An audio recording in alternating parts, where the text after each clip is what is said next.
চাঁপাইনবাবগঞ্জে গত কয়েকদিনের ভারী বৃষ্টিতে তলিয়ে গেছে শত শত বিঘা বোরো ধান। এতে ক্ষতিগ্রস্ত হচ্ছে কৃষক। এ নিয়ে আরো জানাতে বালিয়াডাঙ্গা কাকমারের বিল থেকে যুক্ত হচ্ছেন সোহান মাহমুদ। সোহান, কি পরিমাণ জমির ধান ক্ষতিগ্রস্ত হয়েছে? এই অবস্থা থেকে উত্তরণের জন্য কৃষি বিভাগ থেকে কোনো ব্যবস্থা নেওয়া হয়েছে কিনা?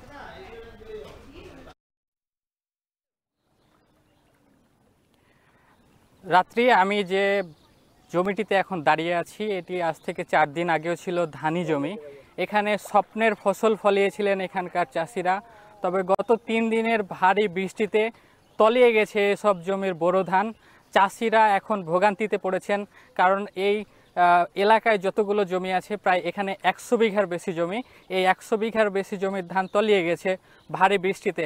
আপনাকে বলে রাখি রাত্রি, এই বৃষ্টির কারণে ভোগান্তিতে পড়েছেন এখানকার কৃষকরা এবং এই ধান মূলত পচে যাচ্ছে এই জমিতেই। তারা কোনোভাবে কষ্ট করে উঠিয়ে নিয়ে গেলেও সেই ধানে কিন্তু গাছ বের হয়ে যাচ্ছে এবং কৃষি বিভাগ আমাদেরকে বলেছেন সকাল থেকে তারা বিভিন্নভাবে তালিকা সংগ্রহ করছেন। এই তালিকা ঢাকায় পাঠাবেন, কৃষকদের বিভিন্নভাবে সহায়তা করবেন কৃষি বিভাগ।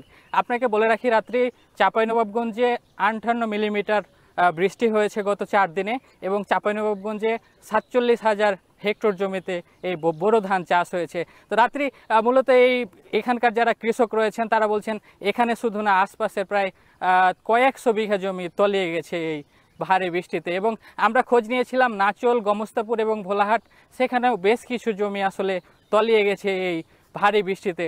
তো রাত্রি এই ছিল চাঁপাইনবাবগঞ্জ থেকে সর্বশেষ। চাঁপাইনবাবগঞ্জে গত কয়েকদিনে ভারী বৃষ্টিতে তলিয়ে গেছে শত শত বিঘা বোরো ধান। এ নিয়ে বিস্তারিত জানাতে যুক্ত ছিলেন সোহান মাহমুদ। শেষ করছি।